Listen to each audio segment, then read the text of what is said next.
بسم الله الرحمن الرحيم مولاي صل وسلم دائما أبدا على حبيبك خير الخلق كلهم.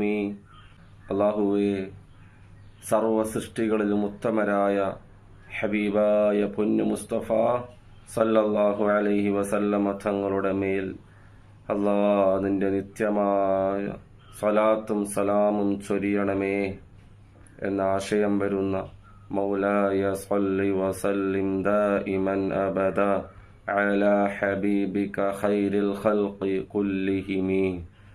ബഹുമാനപ്പെട്ട ഗസ്നവി ഇമാം റളിയല്ലാഹു അൻഹു എല്ലാ രാത്രിയിലും ബുർദ ചൊല്ലുന്ന ആളായിരുന്നു. ലക്ഷ്യം എന്താണെന്നറിയോ? ഹബീബായ പൊന്നു മുസ്തഫ സല്ലല്ലാഹു അലൈഹി വസല്ലമ തങ്ങളെ കാണലാണ്. പലതവണ ചൊല്ലിയിട്ടും ഇമാം ഗസ്നവി റളിയല്ലാഹു അൻഹുവിന് മുത്തുനബി സല്ലല്ലാഹു അലൈഹി വസല്ലമ തങ്ങളെ കാണാൻ സാധിച്ചില്ല.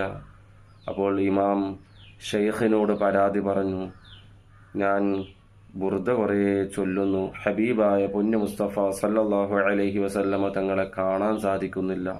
ഉടനെ ഷെയ്ഖ് മറുപടി പറഞ്ഞു, ബുർദയുടെ നിബന്ധനകൾ പാലിക്കാറുണ്ടാവില്ല അല്ലേ? അപ്പോൾ ഗസ്നവി ഇമാം റളിയല്ലാഹു അൻഹു മറുപടി പറഞ്ഞു, ഞാൻ ബുർദയുടെ നിബന്ധനകളൊക്കെ പാലിച്ചുകൊണ്ടാണ്, അച്ചടക്കത്തോടെയാണ് ഞാൻ ബുർദ ചൊല്ലാറുള്ളത്.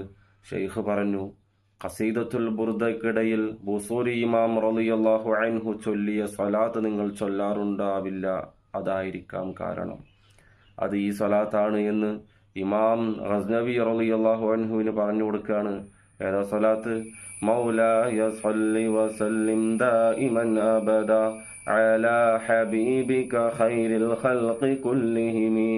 അപ്പോൾ ബുർദ തുടങ്ങുമ്പോഴും ഓരോ ഫസലിന്റെ ഇടയിലെങ്കിലും ഈ സ്വലാത്ത് ചൊല്ലാൻ മറക്കാതിരിക്കുക. അല്ലാഹു സുബ്ഹാനഹു വ തആല തൗഫീഖ് നൽകി അനുഗ്രഹിക്കുമാറാകട്ടെ.